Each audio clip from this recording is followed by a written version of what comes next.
to the GAB Talks by the Independent Press Award. I'm your hostess, Gabby Olzak. Today, we will be speaking with award-winning novelist A.J. Sidransky. Alan's most recent book, Incident at San Miguel, will be released on May 19th. Alan has penned numerous articles, short stories, and historical fiction novels, including his debut, Forgiving Maximo Rothman, which is book 1 in the Forgiving series, and The Interpreter, book 1 in the Justice series. Alan is fluent in Spanish and considers the Dominican Republic his second home and an inspiration for many of his stories. A Bronx native, Alan is a longtime resident of Washington Heights, where he lives with his wife, a political advertising consultant. Welcome, Alan, and congratulations on your new novel.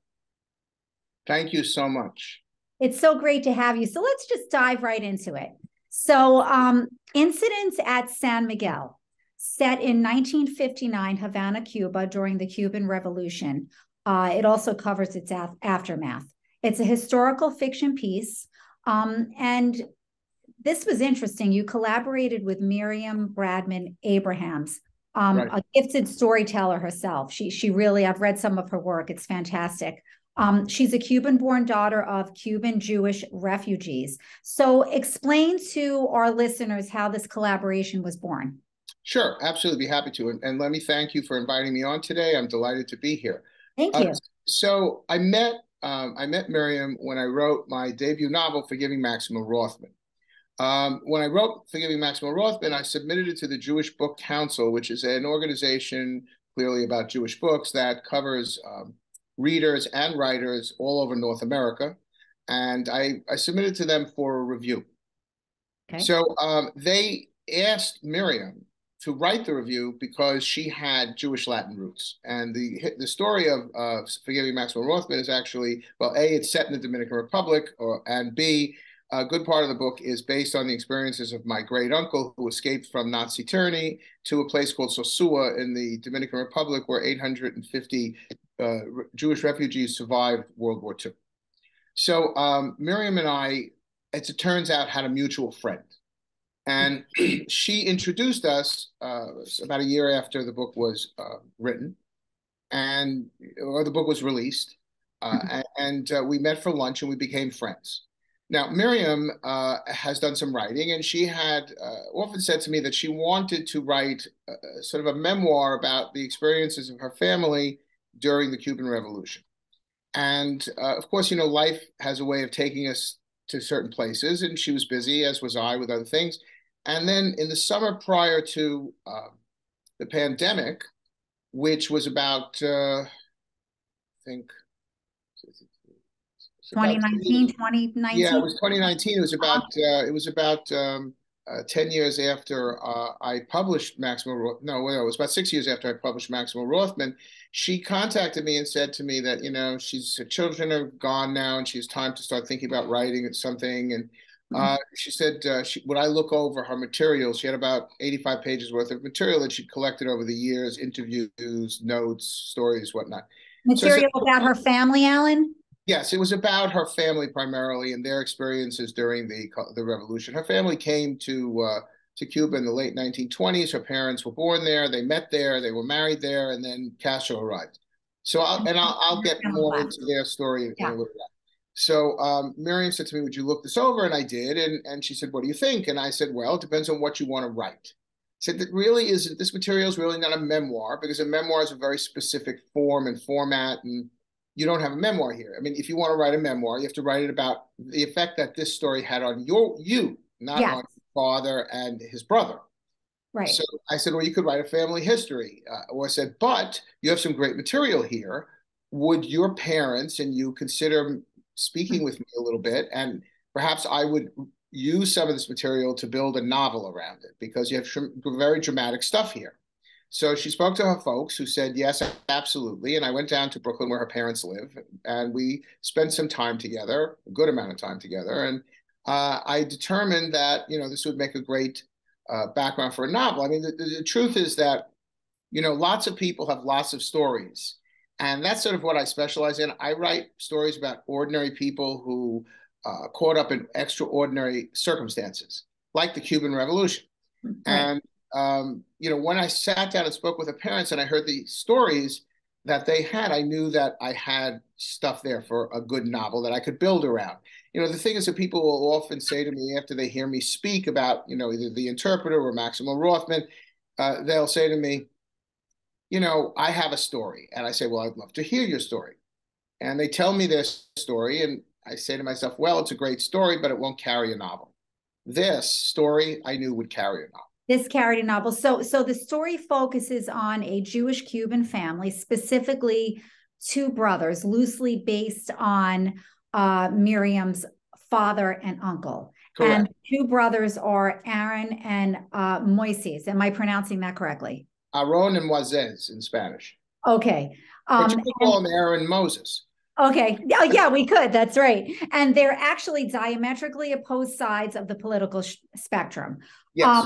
What's the main theme of this story? Well, okay. The main theme here is ultimately, what is your responsibility to your sibling? To your sibling. Okay. To your sibling. This is your blood. How much obligation do you have to this person, depending on the entire situation? And, what do you do for your sibling simply because he or she is your sibling? In this particular case, that responsibility, in this story, that responsibility shifts from one side to the other as the government shifts. Right, during the Cuban Revolution. So I want to go back to your debut novel and your protagonist, Maximo Rothman. Sure.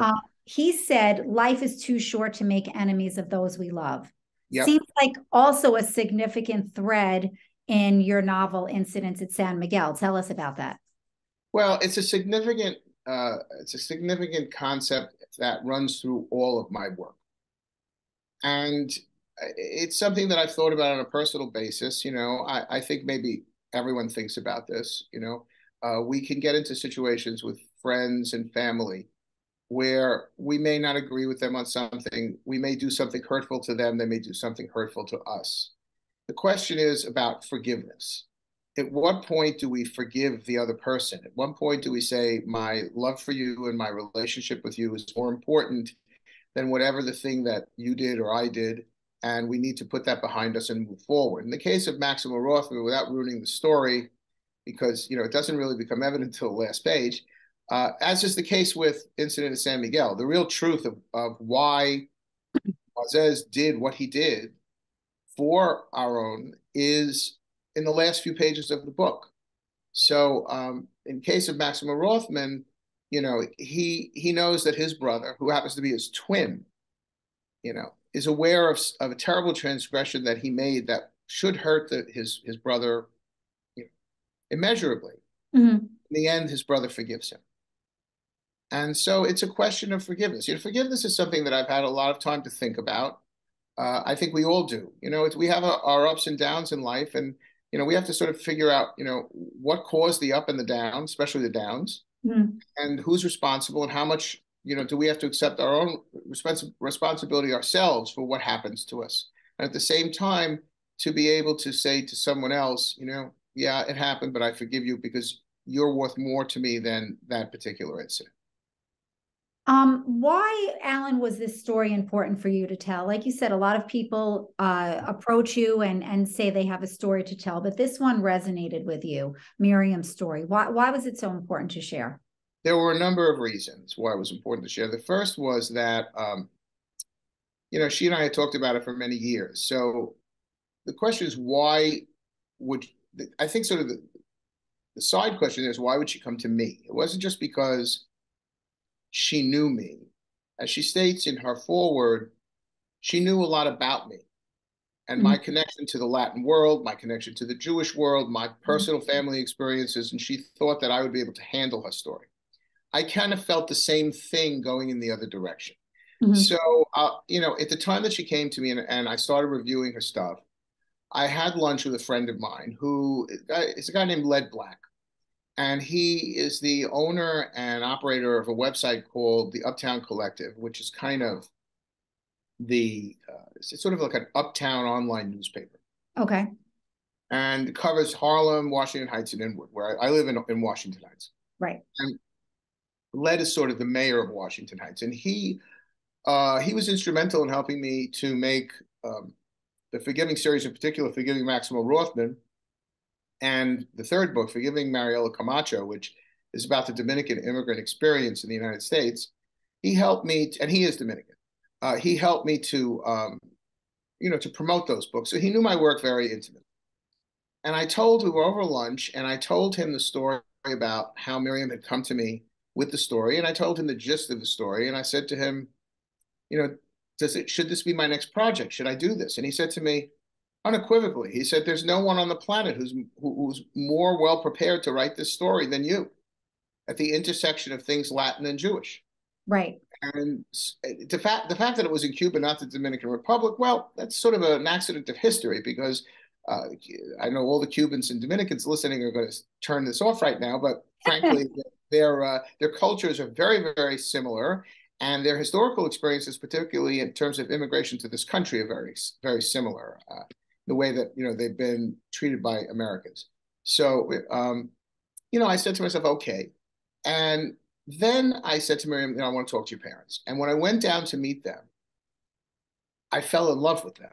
Connection right away. Yeah, I particularly, I mean, not to say one over the other, but her father is, he's 90 now, and he was, his late 80s then, and he was quite frail, but he was as sharp as a tack, and he had a tremendous sense of humor, and he really had a sense of irony about the things that had happened to him in Cuba, and so it was just why irony. What was ironic about it? Well, how he sort of he worked for, he worked in the Batista government for the betterment of the Cuban people. But in the end, he wasn't, that didn't matter. The view that the Castro government took of him was such that he had to leave. He had to leave. Yeah, there were a lot of people like this. He had to leave. Yeah. And when he told me the stories about what had happened to him and the progression of his life under the first couple of years of Castro's communism in Cuba, it really made me understand sort of the connection to other refugee experiences. And the refugee experience is the other thing that I write about extensively. And what I've come to understand about being an immigrant in general is that, people make the move, the immigration, from wherever they are to come to the United States primarily because they want a better life for themselves and their family. Mm-hmm. So there's an economic imperative, and often that economic imperative, it may be amplified by political issues, such as, in the 1930s, the rise of Nazism in Germany, or in the case of Cuba in the 1960s, the rise of communism, and anyone in the entrepreneurial class was a target and had to leave.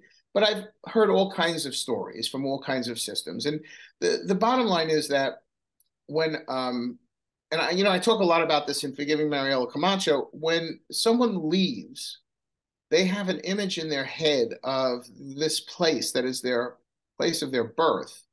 It's seared into their mind. And they go away to another place, which is never really how they expected it to be. And never really home. No, and they're never really home. But then at some point, if they're lucky enough, they go back to their home place, to the place where they were born. But what they find out is that it's not the place they left. Right. In fact, it has changed because life goes on without you there. And life changes and the society changes. So what they have is this snapshot of a moment in time. They can never go back to what they left, but they're never comfortable in where they went. And it's some sort of the immigrant experience. I'm sorry? They're in some sort of limbo, actually. Yes, it's like a limbo. And it's a very difficult place to be psychologically. And so, with Miriam's father, he had that same kind of, and her mother, they had that same kind of reaction where, as they're telling the story, their eyes kind of glaze over a little bit and they keep going. And you realize they're not really living with you in that moment, in that time, that they've just gone back, 50 years or 60 years to Cuba when they were, 25 years old. And they were remembering what it was like. And they're remembering those emotions and those feelings. And in the case of this story, particularly because of the end of the story, when after a 40-year period where these two brothers don't see each other, they're reunited, I realized that I had the material that could support a novel. Now, it's a historical fiction. So are there parts of this that never happened? Of course. I mean, I'll tell you, up front that the Of actual course, incident in San Miguel didn't never happen. happened. Right, No, right. I created that. I needed the sort of the literary license and the tension that went along with that scene in order to make the novel work. Of But at the course. same time, the Cuban Revolution happened and a lot of Right. people had to leave. There are a lot of things that happen. So I understand that in 2021 you actually visited Hungary, Czechia, and Slovakia to see where your grandparents were born Yes. and to visit family. That's incredible. So tell us, Alan, how has your family history and your cultural background influenced your writing and really your determination to recount and tell stories about immigrants and refugees? So it's interesting that you asked that question because on Sunday I did an event at a synagogue out on Long Island this past Sunday, which was Mhm. April 30th. I did an event at a synagogue in Riverhead, Long Island, to commemorate Holocaust Memorial Day, and we were talking about this. So, Mhm. the thing is that I'm going to tell you a little story. So, when I was a child, a small child, we lived in a two-family house with my grandparents. So it was in the Bronx, Okay. and there was this long hallway that went from the front door past, the living room and the studio room into the dining room and ultimately to the back of the house. And it had this very, very long wall.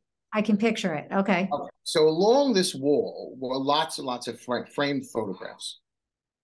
So the photographs of my grandmother and her family I recognized because they came to this country in the 20s and 30s together in pairs, and they all lived within 5 blocks. We always had someone to like, you always had someone to have a fight with or someone, to have fun with, because Right. that's how families are.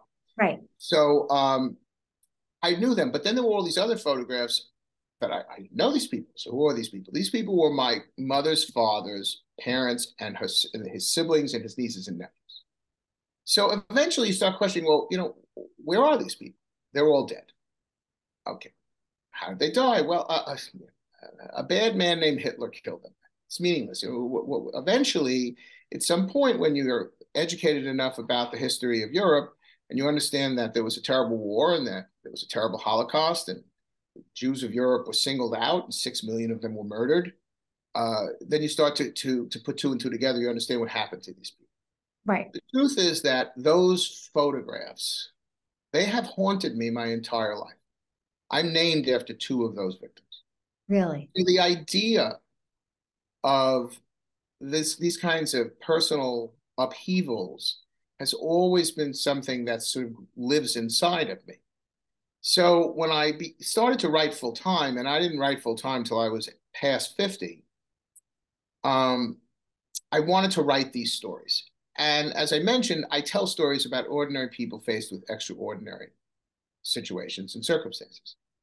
So I wrote a couple of novels based on the experiences of my uncle and then a cousin. Got the Forgiving series. So it was Forgiving Maxwell Rothman is based on my uncle Max, Mhm. and the interpreter is based on a cousin of mine, Kurt Berlin. We used his real name in the book, and so I kind of explored the world of fascism and its effect on the Jewish world, and and a certain aspect of the Holocaust, which was not life in a concentration camp, because frankly, I don't have the chops for that. I never was in a concentration camp. My parents weren't in concentration camps. I leave that to those people to write those stories. It's Right. not. You've talked about that. You've said you're really fundamentally against writing about that because of Yes, the. I am fundamentally against that. Yeah. That should be the preserve of history texts and sociology texts. It should not be the material for popular Holocaust literature because no matter how bad you might make it as a writer, you can't make it bad enough, and it cheapens the Right. experience and the history. So Agreed. how this relates to the trip to Hungary was, I started working on this book, and I when I heard this story, I realized, there were so many similarities in sort of, what happened to people of a certain socioeconomic class in Cuba, and to a certain extent, to the Jewish population at in Germany in particular in the initial period of before World War II started and before the final solution was determined. So my son graduated law school, and I wanted to give him a special gift. So the two of us went to Hungary, the Czech Republic, and Slovakia, which was the old Austria-Hungary, to visit where my grandparents came from. And when we were in Budapest, we went to a museum called the Museum of Terror. And I'm using that term museum, I'm using that a little loosely. It was the brainchild of a certain Viktor Orban. Orban is he's the Prime Minister of Hungary, and he is also the poster boy for modern day fascism. So Orban had a little bit of a brainchild. There's a building in Budapest that was the home of a very, very wealthy family prior to the German invasion of Hungary in 1944. And he immediately, he threw them out. He evicted them from the building. He took the building, and he gave the building to the Gestapo and the SS. And this was the center, their administrative center in Budapest from 1944 to 1945, and they would torture people in the basement. So when the Russians showed up in, I think it was January of 1945 or thereabouts, they ran west, and when the Soviets showed up, they took over the building and they simply handed it over to the Hungarian Soviet secret police. So the Hungarian Soviet secret police, they operated in this building until the fall of communism in 1989. So the story that this museum pretends to tell is a sort of a rewritten history under Orban thought. And his position is that the Hungarians were neither communists nor fascists, but they were a occupied people from 1944 to 1989. And they were submitted to this terror perpetrated by both Nazis and communists. So what I came to understand when we were in this museum was that while communism and fascism have diametrically opposed economic systems, one is communist, the other is unbridled capitalism, it's corporate state capitalism. Right. They share a system of social control. And that's what they have in common. And so that in fact, there are lots of similarities that result in people becoming persecuted and people becoming refugees in both systems. And it sort of depends on the system, in Cuba. And, again, I don't want to get into a territory where I want to compare, the Holocaust to the experience of Cubans under Castro, because the Holocaust is a unique event in human history. Right. But in communist systems worldwide, whenever a communist government takes over, the entrepreneurial class becomes a target. And you said that was the case. That was most definitely the case. And in the case, look, one of the key stories in this book, one of the key stories is about how Che Guevara asks the Aaron Cohen character, who was based on Miriam's father, to write a brief explaining how he might be able to nationalize the shoe and leather tanning industries. Because he was an attorney. Because he was an attorney for the National Bank of Cuba. But in fact, what that really was a test. Because Che Guevara knew full well that this person's father owned leather tanning factories and shoe businesses. Okay. It was and that part is true. Where his loyalty was, to see where is your loyalty. I'm glad you brought up Che, because I want to ask you, in many of your books, you have you bring up very prominent people: Che Guevara, Marxist revolutionary guerrilla leader, second in command to Fidel Castro. So, question for you, Alan: if you could, which giant of history would you like to meet, and what would you ask him or her? Does that have to be an evil person, or could it be anyone? It could be anybody you want. Wow, that's a big question. There's a bunch. I can tell you the guy who's at the absolute top of the list. And let me put it this way. The guy I'd like to have lunch with. Okay. Barack Obama. Oh, okay. That's a good one. Okay. And what would you ask him or say to him? I would want to discuss with him his experience as president in terms of his approach of trying to be, what's the word? He tried to work with the other side. Yeah. He did. Very he civilized. tried to accommodate them. Mm-hmm. And in retrospect, does he feel that that was the right approach, or should he have been more set on setting out his own agenda and getting it done, rather than to try to do what he did by including the other side to make them feel comfortable? It's a good question. The other person that I would want to sit and talk with would be Chaim Weizmann, who was the first president of Israel, to understand better the decisions that were made at the very beginning of Israel's existence when they fought a war for independence against the armies from 6 Arab nations, to understand if in retrospect he believed that what they did was the only path, or were there any other options? Interesting. Okay, I'm glad you brought up Israel, because I have a question. So, one of your characters, and I'm not sure if I'm pronouncing this correctly, but one of your characters in Incidents at San Miguel, he wanted to make Aliyah. Aliyah. Aliyah. What does that mean, and what's the significance of it in the story? And I know it all ties into people immigrating and refugees. And tell us a little bit more about this, because I found it. Aliyah. All right. So in the Hebrew language, when you go to Israel, to the Holy Land, okay, let's use that term. When you go to the Holy Land, you make Aliyah. Now, Aliyah, the root for that word means to go up. So, for instance, in Spanish, subir is to go up. You don't vamos arriba. Okay, you don't. Vamos arriba literally means, it's a translation from English, go. Oh, quickly, right. Okay, there's a word in Spanish, subir, which means to go up. We have the same word in Hebrew, but we have a Hebrew word. It's la'alot. So aliyah, it's a different form, different verb form, means to go up. When you leave Israel, so let's say you visit Israel and you come back to the United States, the verb is yored, to go down. Spanish has the same thing, bajar, to go down. Okay, so it's not that you can't literally translate from English to either one of these languages, because they have specific words for this. So in modern Hebrew, when someone leaves their place of birth and goes to live in Israel, it's referred to as making aliyah, to go up, that you're going up, literally, in a metaphysical.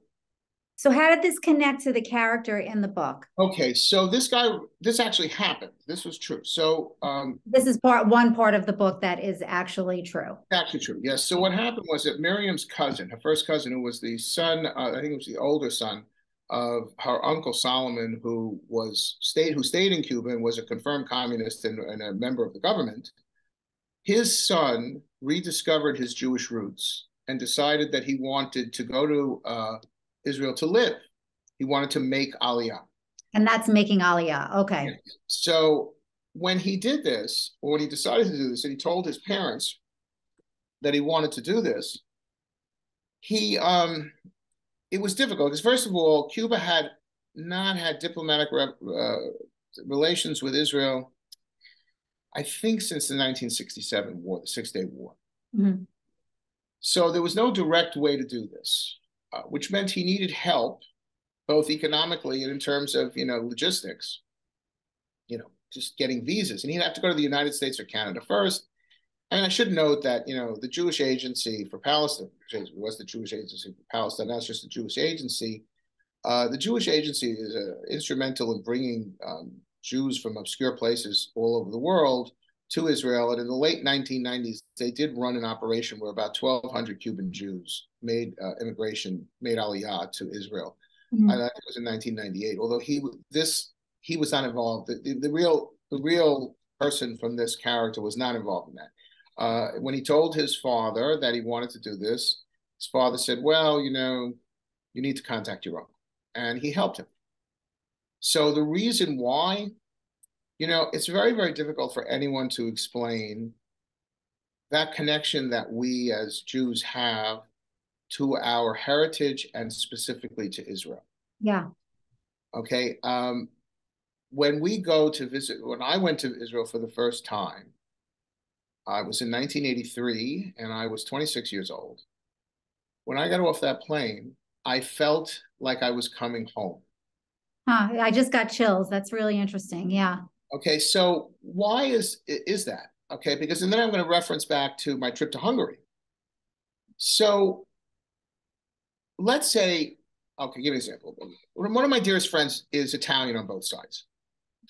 And some years ago, he and his wife, who's also Italian on both sides, went to Italy on a vacation, and they went to the villages where their grandparents were born. Mm-hmm.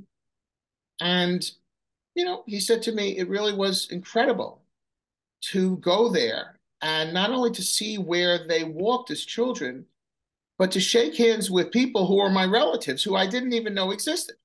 Huh.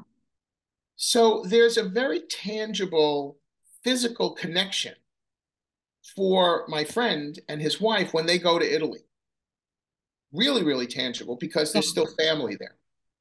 For most Jews, if we go to Europe, regardless of where in Europe we go, whether it's Salonika, Greece, or Warsaw, Poland, or Paris, or wherever, if we're going to where our grandparents were born, or our great-grandparents were born, or even our parents were born, the community is gone, and the trappings of the community have been destroyed over the last 80 years, both during the war and after, particularly in Eastern Europe under communism. Mm-hmm.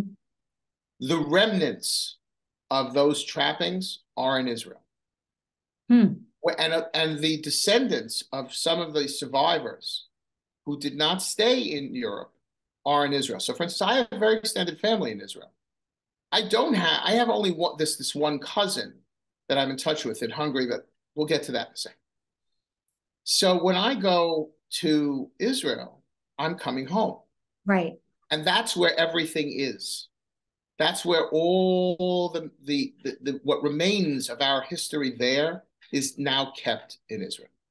So our connection to Israel is very intimate, and it's very hard to explain to someone who doesn't have that connection. Now, alternatively, when I took my son to Hungary, I also had a revelation. It's not so much that I felt I was coming home, but that I kind of understood that who I am, that I'm a Hungarian Jew. That's how I was raised, because I was raised by Hungarian Jews. Yeah. When I got to the villages where my grandparents were born, there were no Jews there, and there were no relatives there. When we went to this tiny village, you can't even call it a village. It was more like a hamlet. It was 12 houses on the top of the mountain where my grandfather was born. And I met these three old people. And long story short, through Google Translate, I explained to them who I am. And this old man, the only word in English, he didn't even have English. He had the Slovak word, Žid. And he points at me. He says, Žid? I said, yes. And he pointed at a house. And he said, that's the house, in Slovak, which I didn't understand, telling me that's the house. So I walked into the house where my grandfather was born 125 years earlier and who my son is named after, and my son is with me. But it's not the same as getting off the plane in Israel. Of course, I understand that. Okay. I do. That's what that's about. And all of those Jews emigrated to other places, to the Dominican Republic, to Cuba, to wherever. So like you said, there's no one there. They're not there anymore. No, well, it's interesting about Cuba and the Dominican Republic and Jewish immigration. So Cuba had a much larger Jewish immigration than the Dominican Republic. And the reason for that was that this is a fascinating, sort of factoid. So when the American government, under tremendous pressure, changed from right-wing elements in this country, changed the immigration law here in 1924, they ended open immigration and they set up a quota system for European immigration because they wanted to maintain the balance between European ethnic groups. What percentage of the ethnic group of Americans came from Poland? What came from Italy? What came from France, England, Sweden, et cetera, et cetera. So this quota system was set up, which I must add did not take in, Jewish, the fact that you were Jewish into account at all. So after 1924, but at the same time, there was no limit on immigration from Latin America, which today, is such an enormous question. It's such an enormous issue. Oh, we're being overrun by Spanish-speaking people from Latin America. Yeah, yeah. Unless they come from Cuba, in which case it's okay because Cuba's communist. Okay. All right. So European Jews who could not get to the United States would go to Cuba, Mexico, Venezuela, Colombia, Argentina, and they would wait till they could become citizens in those countries and then legally enter the United States without an immigration quota. They used to refer to Havana as the Hotel Havana because that's where a lot of Jews from Poland would go to wait to be able to enter the United States after 1924. The Dominican Republic is a little different story. The Dominican Republic did not have the level of immigration at that time that Cuba did. But what happened in the Dominican Republic was that in 1938, and this is detailed in my book, Forgiving Maxwell Rothman, in 1938, because of the tremendous immigration problem that existed, in Europe, there were 250,000 stateless refugees in Europe, all Jews from Germany and what was prior to that Austria, which had been absorbed by Germany, and part of the Czech Republic, the Sudetenland, which had also been absorbed by Germany. President Roosevelt called a conference in Evian, France, which was surprisingly called the Evian Conference. 28 nations attended this, and the only nation that offered substantial numbers for Jewish immigration was the Dominican Republic. So why would this tiny, impoverished island nation offer to take up to 100,000 Jewish refugees in 10 years, over a period of 10 years, with 110,000 the first year? Because the dictator, the fascist dictator of the Dominican Republic, who was a nominal ally of the United States, certain Trujillo, Rafael Trujillo, he had massacred some 25,000 Haitians a year earlier along the Haitian-Dominican border, something called the Parsley War. And the Roosevelt administration was furious with him. He wanted to get back into their good graces. So that was reason number one. Reason number two was that Trujillo himself, who was actually dark-skinned and covered himself with pancake makeup to make himself appear lighter. Wow. He was a terrible, vicious racist. And he thought that by bringing in 100,000 European white Jews, most of them men, because he preferred single men, they would marry the Dominican women and lighten the skin tone of the Dominican people. So when you think of that's something. Okay, so the tragedy of this was that he offered to take 10,000 refugees immediately, and only 854 went. So why is it that only 854 refugees went?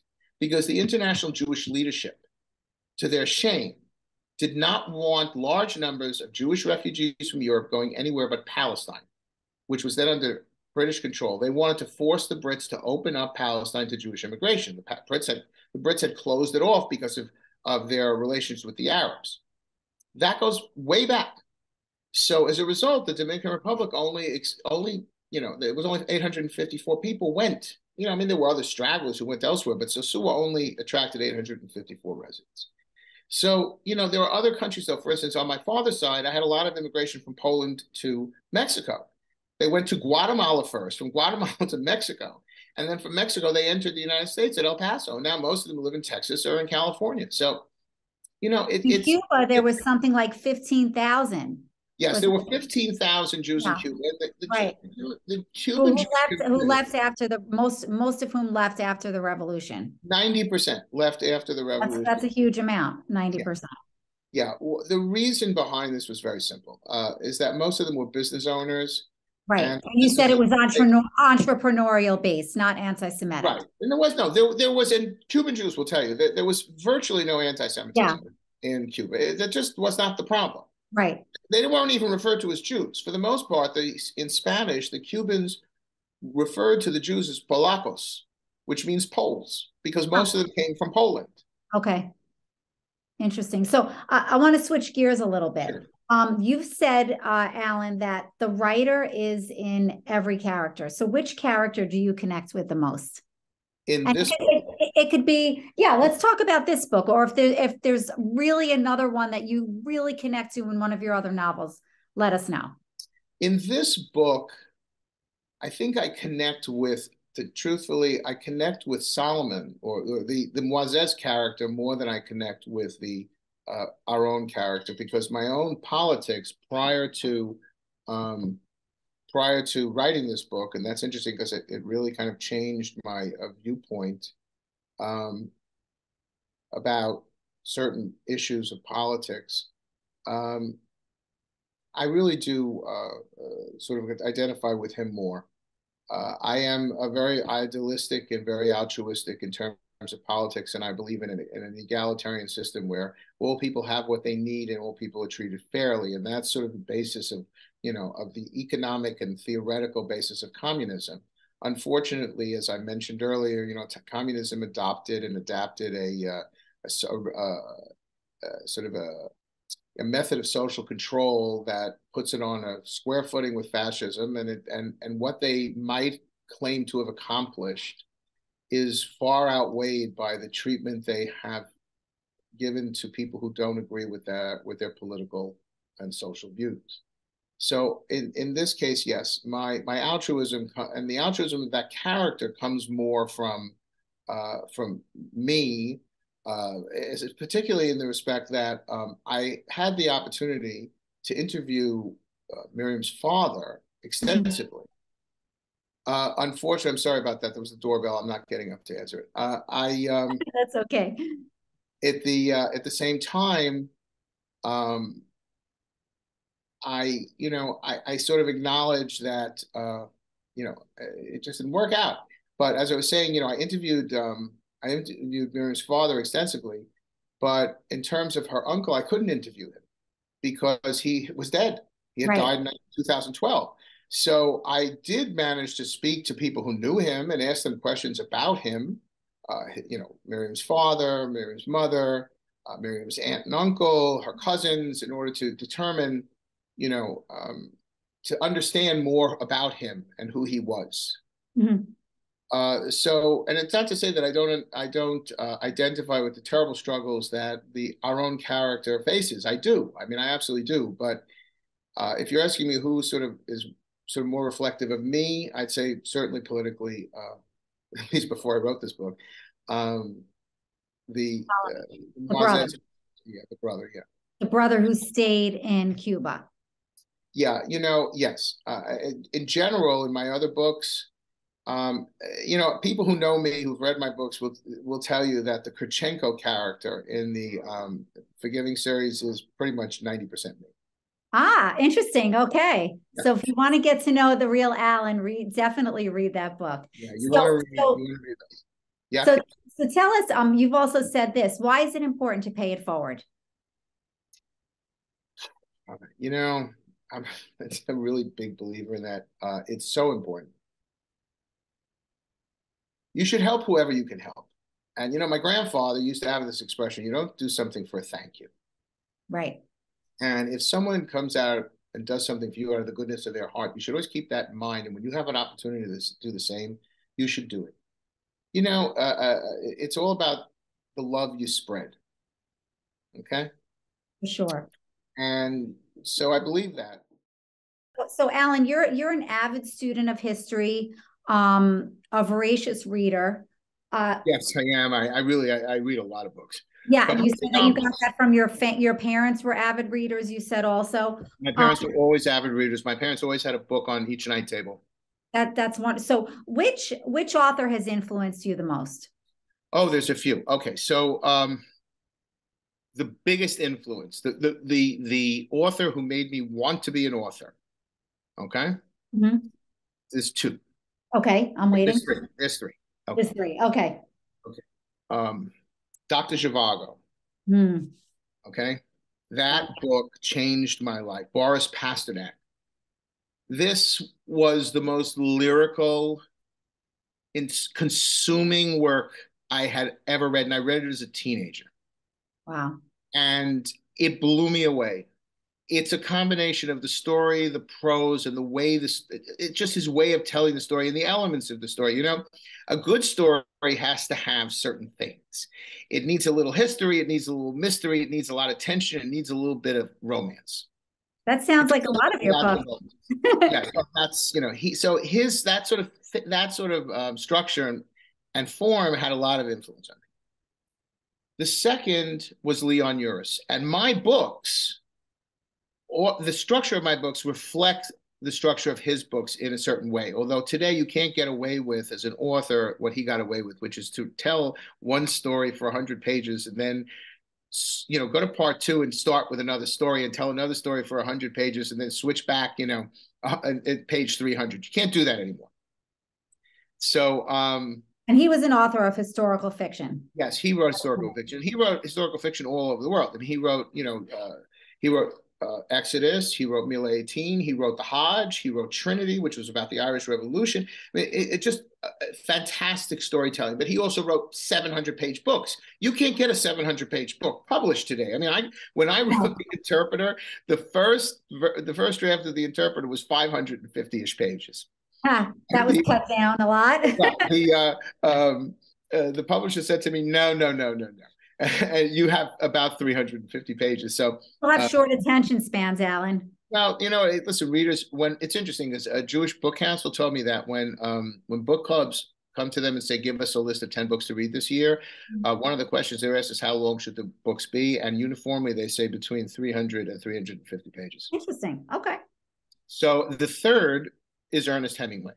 Me too. Because no one has ever managed to write with the economy of words that he writes. I agree. He's been a huge influence in my life too, his writing. Yes, I agree. He's been really, really, really sort of, you know, beaten down, and people criticize him for all kinds of stuff, you know, about his personal life, about his attitudes about women, the fact that, you know, he only wrote one strong female character, that he was a drunk, you know, he was misogynistic. Okay, right. You know, it was also 100 years ago. So right. Yeah, exactly. Look at his work. And he was also a brilliant writer. So right. Whatever. So yeah. Those are my top three. So, and the close number 4 is Isaac Dynson, you know, Karen Blixen. So what was the last book you read that you loved? Okay, so the last book I read that I loved. All right, well, there's a lot, you know. Okay, I read a book while I was down in the DR. Okay, you know what?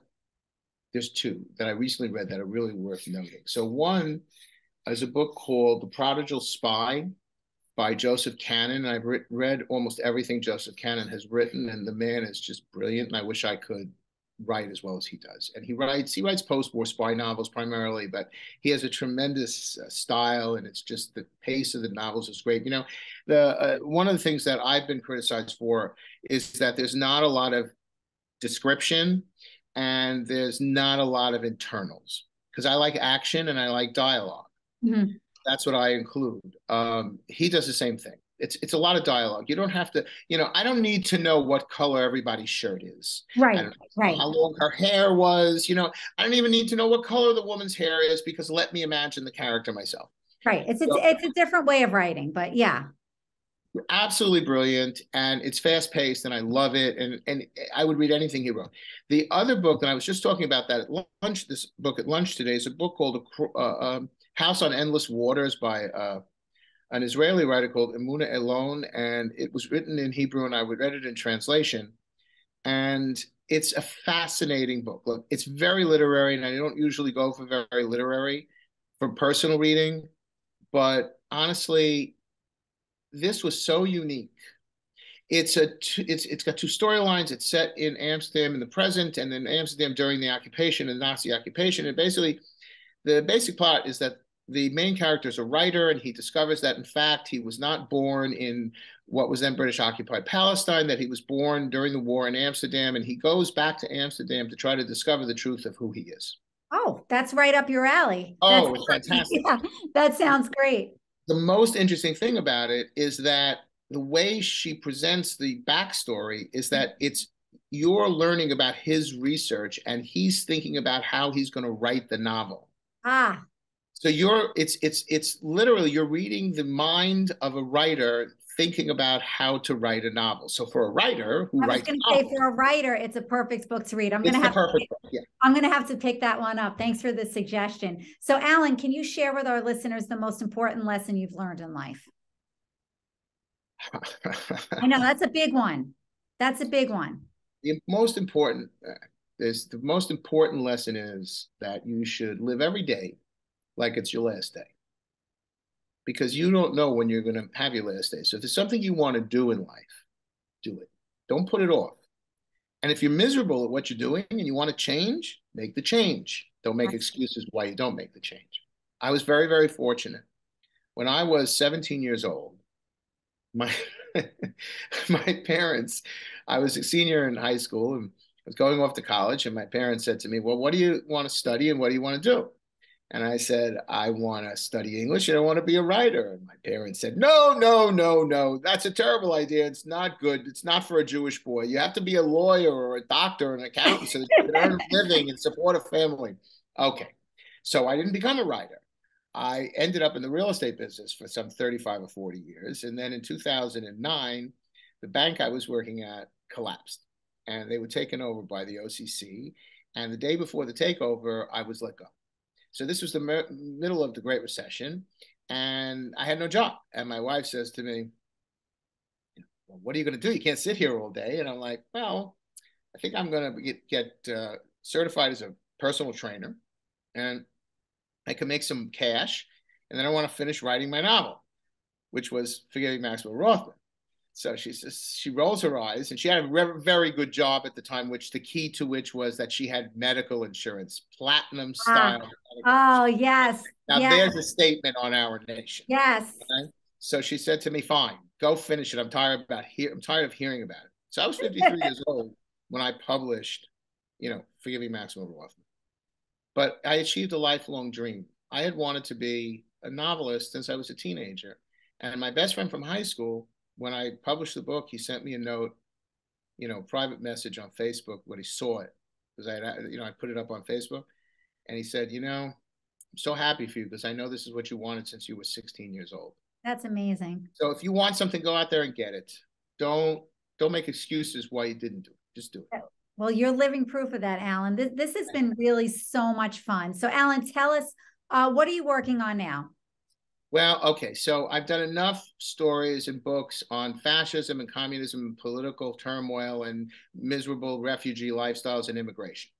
Okay. I'm done for a while, although there is one little story in the back of my head, which Always is. years, but it's so ugly that I don't know if I can write it. So I'm working on two things. The thing that I started writing, which requires absolutely no research, Oh, is a story called "Call Me Feldman." It's a book called "Call Me Feldman," or I'm sorry, "Get Me Feldman." Get Me Feldman. And I just came up with the title yesterday. And Get Me Feldman is based it's a story that's set in an adult retirement home in Southeast Florida in Broward County. Wow, you're really changing. 2010. Okay. Okay. And it's sort of a modern adaptation of the relationship between Valjean and Javert from Les Miserables. Okay. So that requires absolutely no research because I've visited many of those retirement homes. Parents and in-laws and aunts and uncles and grandparents. All right. And then the bigger project that I'm working on is a book called Fielder's Choice, which is the story of a young Dominican baseball player who comes up into the major leagues. And it's about the relationship that he develops with the manager of his team, a guy named Fielder, who was kind of a failed baseball player who's now managing a baseball team, Major League Baseball team that is the worst team in the league. And it's the story about their relationship because this kid is a generational talent and he's going to be traded. So it should be a real tearjerker. And I'm hoping with this book, with the baseball book, that men will actually read it. Because men know, "I'm sorry, I don't read novels. It's a make-believe. I like to read history books and books about sports." It's about baseball, so you could draw them in with that. I'm hoping that the baseball element will draw them in. Well, they both sound fantastic. They sound great. So lastly, Alan, where can our listeners find out more about you? Because you are incredibly interesting and have a million fantastic stories. And also, where can they purchase Incidents at San Miguel and your other novels? Okay, so let's talk about purchasing first. Mainly, I market my books on Amazon. You can go to AJ Sidransky. You can search AJ Sidransky or the titles of any of my books on Amazon, and it will bring you to the page. where you can purchase that book. My books are available in Kindle, hardcover, softcover, Audible, and large print. You can go to my website, www.ajsidransky, sidransky.com. All my books are outlined there, and you can also reach me at aj@ajsidransky.com. And I am available for both Zoom and in-person events. I do small groups like book clubs, and I do large groups of hundreds of people where I talk about my work and where you can buy my books. And that's pretty much where you can find me. I'll tell you honestly, I mean, I'm on Facebook a little, but I'm not an Instagram kind of guy, and I'm definitely not a Twitter kind of guy. So, it's easier to reach me by email through my website, or you could look for me on Facebook at either Alan Sidransky or AJ Sidransky, author. Perfect. Alan, it was a pleasure chatting with you today. Incident in San Miguel, fantastic. It was really fun. Thanks so much. Thank you so much. It was a pleasure being here, and I hope that we'll get to see each other again. Absolutely. Listeners, next time on the GAB Talks, we will be discussing artscapes with poet Lee Woodman. This is your hostess, Gabby Olzak. Until we meet again, keep on reading.